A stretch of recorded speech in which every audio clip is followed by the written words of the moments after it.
Hello, hello, hello. How are you doing out there, Lyme Ninja Nation? Mackay Rippey here. Welcome to the podcast. And I need to start off this with it's not a warning, but we started off audio only podcast many moons ago, and that's still our primary channel. However, we're now live on Facebook and YouTube, and you can catch the recording there as well. So, whatever your favorite channel is, you just head on over to YouTube or to Facebook and just put in Lyme Ninja Radio, and you will see the archives if you're catching this asynchronously, if you're not watching live. But I'm going to be using the video, and if you're just listening to this on podcast, I'll do my best to explain things. But sometimes I'm going to be showing things that you just can't see on the podcast. So I apologize about that in advance. However, we are in the post-COVID years, post-Zoom years. Everybody is using video these days. And I know that some of you will really enjoy what we're going to be showing as these episodes roll on. So please remember to like, share, subscribe, and hit the notification button so you know when we go live. And I have a very interesting show for you today. So earlier this week, Lauren Lovejoy, who's my friend and partner in crime over at LymeWarrior.us, she wasn't feeling great. She was having a little bit of a flare. And I kind of got a question for all you out there. Talk to my other practitioner friends. It seemed like everybody, no matter what the cause of their illness or condition was, had a flare this past moon, full moon. So, let me know. Send me an email. Let me know if that happened to you too. It was just kind of crazy. Things just went waka waka all over the world for whatever reason. So if you have a good explanation for why this particular full moon and not some other full moons, let me know, because we are just full of questions about why did that happen. Anyway, she wasn't feeling good, so we are behind on our segments, and the same with Dr. Nicola. So right now, instead of having our normal segments with our two guests, you're stuck with me. But maybe not all is lost, because I have something very interesting to share with you. I attended an electroacupuncture course over the weekend, and it's absolutely fascinating. It was put on by an acupuncturist. His name is Jeremy Steiner, and he studied with a who's who in the world of electromedicine. And it's fascinating. And he's just wrapping up his PhD. He's actually getting an MD too, so he's in an MD PhD program. God bless him. And he did research on blood electrification, which is super cool. So this is what I want to show you. I'll do my best to describe it to you. But again, if you want to catch these videos and pictures live, really recommend you come on over to Facebook or YouTube, and you'll see the broadcast catalog there. So here we go. All right. So the name of his that's the name of his PhD, but the part of this presentation was the effects of EG on blood. So I'm borrowing, these are his slides. Full credit to Jeremy. These are not my work. This is his work, my words. So if I get it wrong, Jeremy, you can ask me to correct it. So the name of his PhD is Quanta Energy Dynamics Improve Cardiovascular Health. He hates the title, but as a funny little side note, his advisor, his thesis advisor, is like the great grandnephew or great grandson of Einstein. So it's kind of a hat tip to his progeny. What is it when you have people that come in front of you? His ancestors. There we go. It's a hat tip to Einstein himself. We had to call it quanta. Let's just leave quantum physics out of this, because right now it's kind of like, did you know? So back in the 50s, when they had the radio flyer wagons, like they just put radio because it was cool and it was going to sell more wagons. That's kind of where we are with quantum this and quantum that. It's just cool and sells more stuff. From what I can tell, there may be like 24 people in the world who actually understand quantum physics. And the rest of us is like a cargo cult, right? We're just kind of waving around and going through the motions, hoping that some knowledge drops. So I hope I didn't insult too many of you but it's from what I can tell, quantum physics is not in the realm of, oh yeah, I read an article about that. I understand it now. So what you're seeing here is, let me blow it up here. Dark field microscopy of blood before and after electrification. Now, this is not electrocution. It's just a gentle addition of some electricity. And he uses a 9-volt device. I'll show you a little bit later on. It's called a Pointo Select, and puts a needle directly in the arm and then another needle somewhere else in the body to create a circuit, and then leaves it in for about 20 minutes. And what you see over time, over the time of the treatment, and then over the time of the study, which was 7 days, the quality of the red blood cells gets better, which is fascinating. So let's go forward here. It's a little closer view. And what you'll notice that in the day one, and these are healthy people. This is what's interesting. So these are healthy people coming off the street. No particular diagnoses, no complaints. But their red blood cells, when you look under this microscope, they're clumped together. They almost kind of look like a slinky. And then as time goes on, as this light electric charge is introduced into the blood, they begin to separate and plump up. And then what I think is really interesting for Lyme patients is the neutrophils become more active. So what we're getting out of here is a red blood cell that's more capable of carrying oxygen through the system.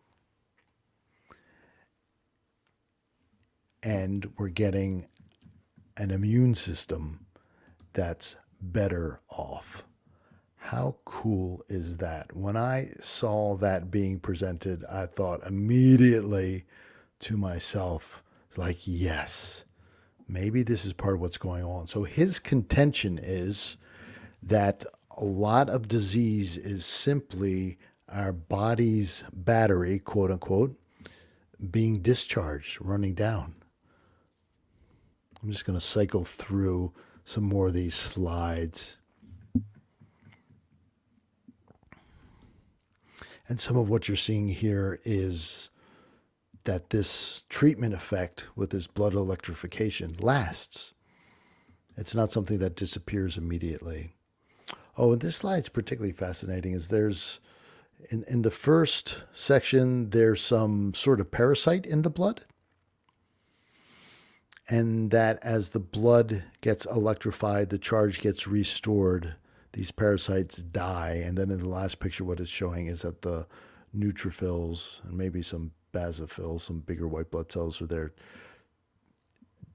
finishing off the job, cleaning up the parasite and phagocytizing it. I think I said that word right. They're eating it up and spitting out the proteins, reusing the proteins, because that's what the body does. So that's just super, super cool. So what if, let me postulate this here, what if part of Lyme disease is simply us being worn down? What if terrain theory has some role to play with Lyme disease? Yeah, there's a pathogen. Clearly there's a pathogen. We can see it in the blood. We can test for it. It is definitely there. So I'm not saying there's no pathogen, but what I'm saying is we hear all these stories about somebody being, well, looking back through time, they assumed that they were infected as a child. They went through life pretty okay, and then something stressful happened. Something wore them out. Something discharge them. So whether it was getting a vaccine, going through a divorce, some stressful event in their life, and then all of a sudden the symptoms come up. And we see this time and time again with other diseases. We see this with other things. So why not with Lyme disease as well? Maybe it's not just simply a matter of being bit by the wrong bug at the wrong time. Maybe that's part of it. Maybe that's part of it, but maybe that's not the entire story. And this blood electrification, I'm going to look more into it. There's home versions of this that aren't very expensive. And Dr. Jeremy doesn't, I checked it out, he's not selling things. It's not like he's connected to this company and they give him a kickback. Totally separate. It's what he uses in his practice. They're home treatments where you sit down with a device on your wrist and it charges your blood for a few $100. It's not 10,000. It's not a Rife machine. It's not anything else. Similar ideas, I think, to Rife, but this is a direct application to the blood. And it's be curious to see if the Rife penetrates like that and is able to do that. So that's just a thought I just had in terms of that. So it's similar concepts, but a different application. I would say it's a slightly different application. So the other thing I wanted to do this evening, I didn't want to leave you high and dry without any word from Lyme Ninja Radio. I want you to send me an email at support@lymeninjaradio.com, and I want to send you these really cool conversation starters. What the conversation starters are their stickers for your water bottle, for your laptop, somewhere to start conversations in your neighborhood, because that's what it's going to take. We've gone over this several times and can't be said enough. The CDC and the IDSA are not going to come riding to our rescue and help people with Lyme disease. They're not going to prevent Lyme disease. They're not going to cure Lyme disease. They're not going to help people who catch Lyme disease. They're just going to report. They're like the cop who comes on the scene after the accident. No offense to cops. It's just that's what they do. They're not around there to prevent accidents. They just write up the tickets, create the reports for the insurance, and do their job. Now, they do other things in an attempt to keep the road safe, right? Get crazy people off the road, things like that. And perhaps the CDC at some point, perhaps the IDSA at some point will begin to do that. But I'm not holding my breath, especially when it comes to the early detection and prevention. And we need an army of people who are informed. We need an army of you who are experts in your community and say, hey, look, here's where you need to go if you think you might have Lyme disease. Here's what you need to do. Here's the test that you need to do. Here's the healthcare provider in our community who can take care of you and properly assess you. Here's the Horowitz Lyme quiz. Take this. Don't listen to your doctor. Your doctor just told you you have a bullseye rash and you got sick and you brought the tick in and you tested positive, but it's a false positive. We hear stories like that. Literally insane. It's just insane. That's why we need you. You need to say, hey, neighbor, you're not being treated right. The problem is our voices. The problem is the authority that the doctors have, right? We respect doctors. They've gone through a lot of training. They're listening to experts. They're supposed to know what they're doing. However, when they get things wrong, things can go catastrophically sideways. And that's where you come in. And if you have the standing in the community, people know and trust you, they will come to you for a second opinion. And that's what we need to say, hey, look, bash doctors. They're doing their best. They're getting bad advice from the IDSA. The problem's the IDSA, not the doctors. The doctors are just doing what they're told. So don't bash the doctors. You can bash IDSA all week long, all year long. I'll join you in that parade. They're doing so much harm to this country, to the world. based on some outdated testing, outdated ideas. Anyway, that's why we need you to have these stickers around so you have pre-conversations. So you talk with the moms in the neighborhood if you're a mom. So you talk with your buddies down at the firehouse. So you're talking with your hunting buddies. So you're talking with the people in your Toastmasters club, in the Rotary Club, whatever it might be. The kids that you're coaching in Little League. You have this standing in the community and you need to use it to educate people about Lyme disease. Don't be shy. We're going to be putting together a toolkit for you so you can do this. The stickers will be part of the toolkit. We'll be having like fill in the blank templates so you have people to refer to that. So, you know, off the top of your head and say, hey, you know, I'm not recommending this one doctor necessarily. You send them to 2 or 3. And as a professional, you can't just send to one necessarily. But as a person, you could. If there's somebody good in your community, you know they're going to give good testing. It's up to us. It's up to us. And that's the reason why I brought Lyme Ninja Radio back from the dead, was to talk to you, to encourage you to take the steps. Initially, I thought we are going to learn about Lyme disease and we were going to find out what the cure is, and then we'll all get the cure and life will go on swimmingly. It didn't happen. I don't think it's going to happen anytime soon. It might be more in the realm of cancer. There is no single cure for cancer. There may not be any single cure for Lyme. Maybe there will, right? I hope I'm wrong. I hope I'm wrong. Pray that I'm wrong. But it may be more like cancer, that it takes a holistic approach. You got to change your diet. You got to change your lifestyle. You got to do, you know, for cancer, we're talking about now, surgery, a little bit of this, a little bit of that, maybe some radiation, maybe some chemo. And then you have to pray everything goes right. So chronic Lyme might be like that.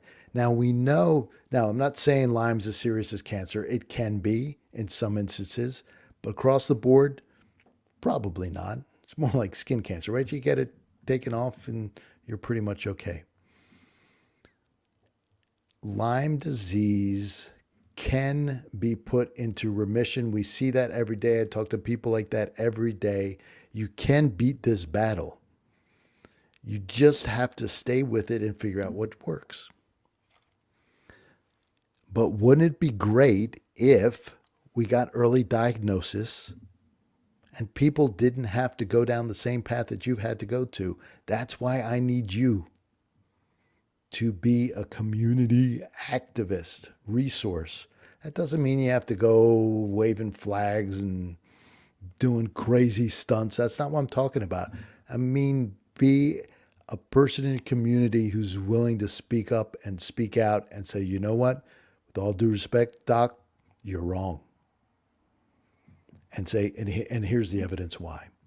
And that's how we're going to change the world. That's how we're going to save the world from Lyme disease, not by a vaccine. I don't know about these MR, right? We've got an what is it? NORA vaccine coming out from Moderna. It's like, are you going to take that? They better do a lot of testing. Pfizer has its coming out. So we'll see. We'll see how these vaccines do. There are a couple treatment ideas coming through the pipeline. I'll believe it when I see it. The human immune system is so complex, so heterogeneous. Everybody's different. That's what it means. One size does not fit all. We'll see. We'll see. The vaccines did not stop COVID. That's for darn sure. I hope they would. I got my vaccine early on, so do my bit. Didn't seem to stop much, did it? Maybe it kept me from getting sick. Maybe not. We don't know. Anyway, I'm rambling a bit right now. Please be part of the solution. That's what we need from you. Start conversations in your community. You don't have to be sick to start a conversation. You don't have to be somebody who's 100% cured. You just have to be somebody who has some courage, who's willing to have conversations and say, I'm sorry, I don't think your doctor's giving you the right advice. And then people will either listen to you or they won't. That's not your job, but your job is to speak up. Your job is to speak up. And I'm inviting you to be part of the solution, to be part of the Lyme Ninja Army, the Lyme Warrior Army. We need 100,000 of you, I think, in the U.S. If we get 100,000, I think we can really change these numbers. And let's think about this for just a second. Every year, the CDC takes the number of reported cases and multiplies it by 10. That means that the current standards that the medical system is using is missing 90% of the cases out there. 90%. That 90% is at risk for developing chronic Lyme because they're never diagnosed. We all know the longer you go, the better chance it is that those Lyme spirochetes are going to really dig in and take over. And that's what we've got to stop from happening. That's how you can help. They're missing 90%. It's pathetic. Right? I like to say if they were basketball players, they would be on the bench and then fired. It's awful. It's a big time Lyme crime. That's what I also like to say. You know, Albert Einstein said we cannot solve the problems that we have today with the same thinking we used to create them. The IDSA is not going to solve the problem because they are stuck with the thinking that created this problem. Forrest Gump's mama said, stupid is as stupid does. That's the IDSA. I need to get a t-shirt that says that. Oh, good grief. You know, it's the blind leading the blind, right? And because of that, we have this big time Lyme crime. Do you feel me? Will you be part of the solution with me? So if you want those stickers to help you start conversations in your community, just send an email to support@LymeNinjaRadio.com and I'll put them in the mail. There's no cost. They were given to me by Lauren, and I'll let my acupuncture business pick up the mailing expense. And I'd love to send them out to you. I'd love to help you start conversations in your community. And I'm going to wrap up with that. It's great chatting with you. If you have any questions, reach out to me. But please like, subscribe, hit the notification button so when I go live, you can join in the conversation. Share this with your friends. Share the message. This is tick season times 1,000. This is when those buggers are out in full force, especially in this damp weather like we have right now up in the Northeast. Go out there, do your part, and I will see you next week. And hopefully by then we'll be back with our interviews and have a little bit more voices on the show than just mine. But it's been a pleasure and an honor to speak with you this evening. And I will talk to you soon.